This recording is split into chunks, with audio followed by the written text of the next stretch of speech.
of international law that says Nagorno-Karabakh is part of Azerbaijan, as the leaders of Azerbaijan insist. They are saying, and as I speak to you, they're only a few miles from Stepanakert, they're saying we're entitled to take it back. We'll kill anyone who resists, and we'll kick all the Armenians out to Armenia.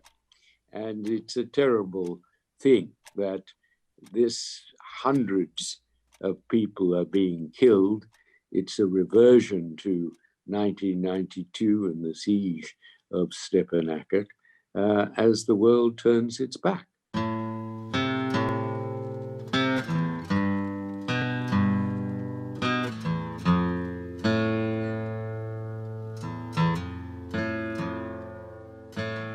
Ladies and gentlemen, dear friends of Faces of Armenia, we warmly welcome you to another special series on Artsakh. Our distinguished guest today, Mr. Geoffrey Robertson, is a distinguished human rights lawyer practicing from London. But before we get started, allow us to drop a few words on the format. This special series on Artsakh offers experts from a broad spectrum of disciplines a platform to share their perspectives and reflect upon Nagorno-Karabakh. By elevating their perspectives, we hope to add to the substance of ongoing discussions, strengthening mediating forces, both of which advance an unmistakable impetus to find and define an agreeable, timely, and hopefully lasting end to the war. We, Faces of Armenia, see ourselves as a bridge between Armenia and the international community, and a calling and enabling for productive relationships and positive engagement. But without further ado, Mr. Robertson, if you could kindly introduce yourself and drop a word or two to your background. Well, I'm an Australian and I have no bone to pick with Turkey or Azerbaijan or Armenia. I've come to this, I must admit, some years ago because I was asked to act for Armenia in a number of cases in the European Court of Human Rights. They gained some publicity because my assistant was Amal Clooney, and so there was quite a lot of press coverage, but I haven't had any connection with the Armenian government or the government of Nagorno-Karabakh for some years. But I did at the time attend Nagorno-Karabakh and interviewed their judges, politicians, lawyers, and satisfied myself that this was a working democracy with an independent judiciary, which was separate from the Armenian judiciary. And if you wanted to appeal a case in Nagorno-Karabakh, you appealed it to the Nagorno-Karabakh Supreme Court, not to any court in Armenia. So I determined that it was a working independent republic of about 170,000 people in the high mountains, like a country in the clouds. And people often compare it to Scotland, you know, as to England, Nagorno-Karabakh to Armenia. They have different holidays, different culture, wonderful carpets. So there are those provincial differences, but it is and has been for about 25 years a working modern republic. But I think we've got to go back in history because Nagorno-Karabakh, this little country in the clouds, when you come into it, I'll never forget the cloud-capped towers of Nagorno-Karabakh, was Armenian from the year dot. If you look, it's got several thousand churches, and some of them are as old as 330 BC, AD rather, because it was in 300 that Armenia converted to Christianity. They're probably the oldest Christians in the world. And they built churches, as religions do. And several thousand of those churches are still there. And the Armenians lived, and they had quite a rich spiritual and life and cultural life in this, what the Persians called Artsakh. And so the Artsakhians, if I can call them that, the Nagorno-Karabakh people, were ethnic Armenians, and they remained the mainstay of in the majority of people for centuries, until in 1805, I think, Russia annexed Nagorno-Karabakh. But Russia there was a census in 1823, took quite scientifically by the Russians, and they found that 94% of the people in Nagorno-Karabakh were ethnic Armenians. So how on earth did this Armenian sliver of mountain become Azerbaijan? Well, it's all down to Stalin. Stalin and Lenin, after Russia got rid of its provinces, there was some fighting between Armenia and Azerbaijan. And then in 1923, Stalin made the fateful decision. It was crazy, it was irrational, but he gave Nagorno-Karabakh, full of Armenians, to Azerbaijan. Now, he gave it with a special description of an autonomous oblast.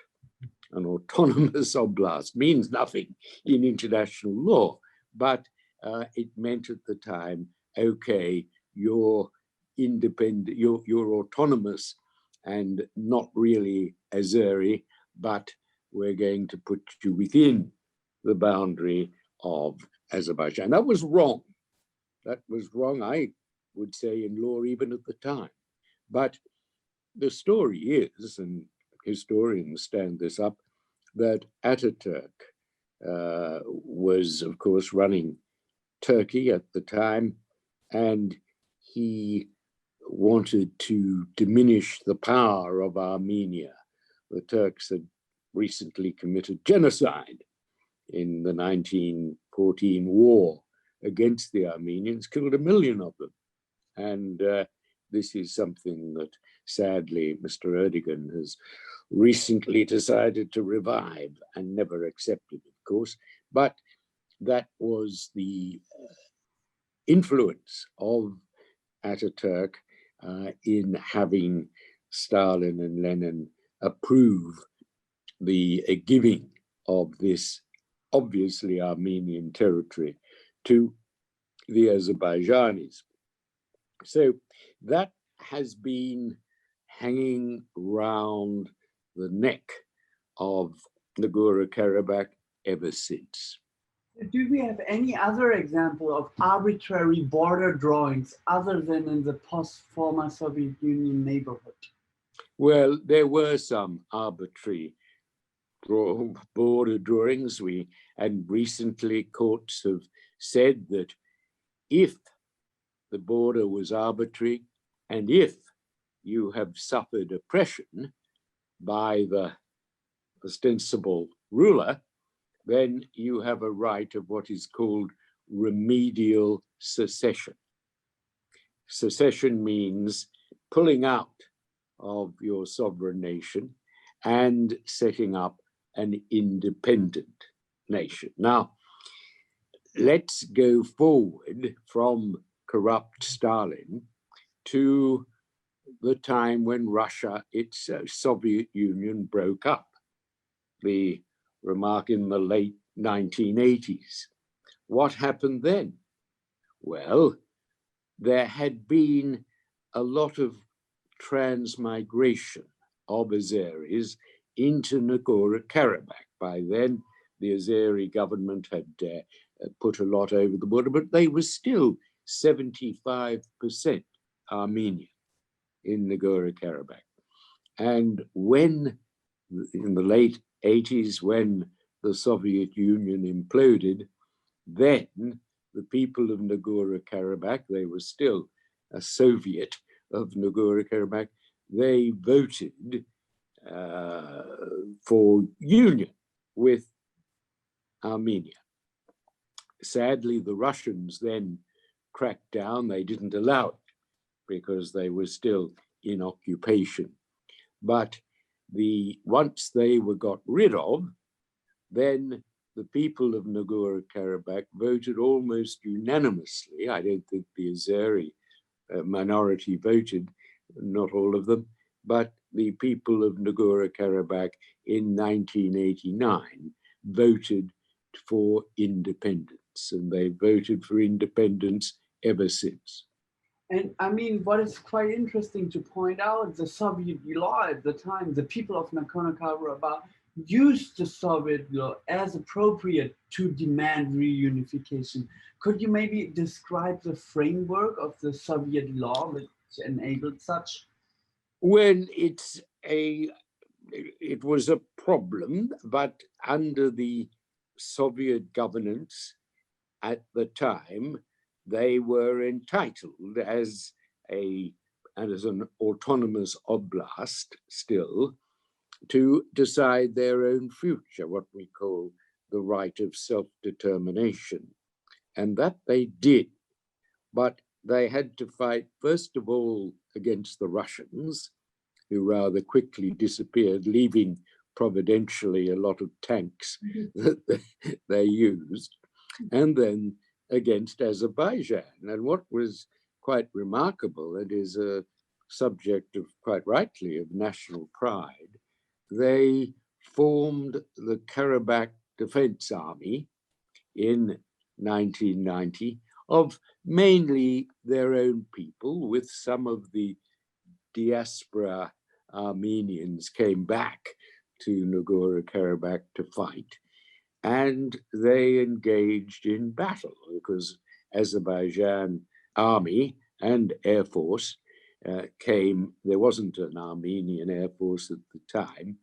And in the capital, Stepanakert, that was where the fight centrally happened. And let me describe, Stepanakert is lower down on the foothills of the mountains. And there is a city, Sushi, which was higher up looking down. And Sushi was in the control of the Azeris. And a terrible thing happened. We're all familiar with Guernica, the Spanish town painted by Picasso as it withstood the bombing and the killing of civilians. Well, the Azeris had no mercy. They rained guns and fire and bombs down upon the people of Stepanakert, who took refuge in cellars while their schools and their hospitals were deliberately targeted. This was a terrible war crime in which over 2,000 people, civilians, were killed by the Azeris. And it was terrible that in 1992, this could happen in Europe, and yet it did. And powers, the United Nations, didn't come to their aid, but there was a brilliant maneuver by the Nagorno-Karabakh army using old Russian tanks. They got up the back of the Sushi and took it, and that ended the bombardment of Stepanakert, and they took a line through a town called Lachin to Armenia, a lifeline, a humanitarian corridor, and so they were connected. So it was a remarkable story. But at this time, and this is important, the UN was trying to broker a peace deal, and they passed in great hurry a number of resolutions. And in the course of those resolutions, without any inquiry or legal case, they described Nagorno-Karabakh as part of the Republic of Azerbaijan. Now, this was something that they didn't consider. But of course, the Azerbaijan government and most other countries have not recognized Nagorno-Karabakh because of these resolutions, which were passed in order to try to get a ceasefire. They weren't making a legal decision, because you've got to remember that the war was really started by some pogroms of Armenians in Sumgait in Azerbaijan, where Armenians were killed and driven out. And that started the war, really. And there were other pogroms throughout Azerbaijan. And the result was that there were war crimes on both sides, I think it's fair to say, from 1990 till the war ended with the Armenians victorious in 1994. But the important point to get across is that the idea that Nagorno-Karabakh is part of Azerbaijan comes only from those hurriedly passed UN resolutions of 1993. And as a result of no inquiry, no understanding of the history or of the incorrect placing of Nagorno-Karabakh, all full of Armenians, in Azerbaijan by Stalin in 1921. And what is interesting, in the last few weeks, suddenly one country has woken up, and that country is Germany, upon at least Germany and other advanced nations, hopefully, that there is no rule of international law that says Nagorno-Karabakh is part of Azerbaijan, as the leaders of Azerbaijan insist. They are saying, and as I speak to you, they're only a few miles from Stepanakert, they're saying we're entitled to take it back. We'll kill anyone who resists, and we'll kick all the Armenians out to Armenia. And it's a terrible thing that this hundreds of people are being killed. It's a reversion to 1992 and the siege of Stepanakert as the world turns its back, apart from Germany. And so this is where we are. In my view, Nagorno-Karabakh has long had this right of remedial secession. It's always been Armenian, and it should be acknowledged as an independent de facto republic. If aggression by one country against another is sufficiently serious, then they can be prosecuted at the ICC. The evidence is overwhelming that Azerbaijan started the war, backed by or incited by Erdogan, the Turkish president. There is no doubt that there is a war crime here that should be investigated, and Aliyev should be prime suspect.